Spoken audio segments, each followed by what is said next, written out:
தனியார் மருத்துவமனைக்குள் புகுந்து திருட முயற்சி செய்ததாக ஒருவரை அடித்து கொலை செய்த சம்பவம் காவலாளிகள் உள்பட 15 பேர் மீது 5 பிரிவுகளில் வழக்கு பதிவு செய்து போலீசார் அவர்களை கைது செய்து விசாரணை. கோவை சிட்ரா பகுதியில் தனியார் மருத்துவமனை மற்றும் மருத்துவக் கல்லூரி உள்ளது. இந்த மருத்துவமனையில் அடையாளம் தெரியாத நபர் ஒருவர் நேற்று முன்தினம் மருத்துவமனைக்குள் புகுந்து திருட முயன்றதாக கூறப்படுகிறது. அப்பொழுது அங்கிருந்த மருத்துவமனை காவலாளிகள் அந்த நபரை கையும் களவுமாக பிடித்து சரமாரியாக தாக்கியதாக தெரிகிறது. பின்னர் காயமடைந்த அவரை அதே மருத்துவமனையில் சிகிச்சை அளிக்கப்பட்டு வந்த நிலையில் சிகிச்சை பலனின்றி உயிரிழந்தார். இதனையடுத்து பீளமேடு காவல் நிலையத்தில் தகவல் தெரிவித்ததன் பேரில் பீளமேடு போலீசார் வழக்கு பதிவு செய்து விசாரணை நடத்தினர்.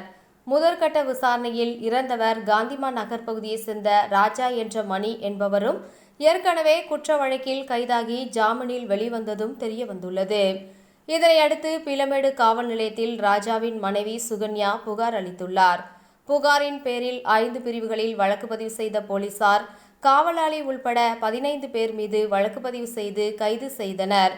தொடர்ந்து அவர்களை காவல் நிலையத்தில் வைத்து விசாரணை மேற்கொண்டு வருகின்றனர். இதுகுறித்து அவரது மனைவி தெரிவிக்கையில், சிகிச்சைக்காக அங்கு சென்றவரை அடித்து கொலை செய்ததாக அவர் குற்றம் சாட்டியுள்ளார் என்பதும் குறிப்பிடத்தக்கது.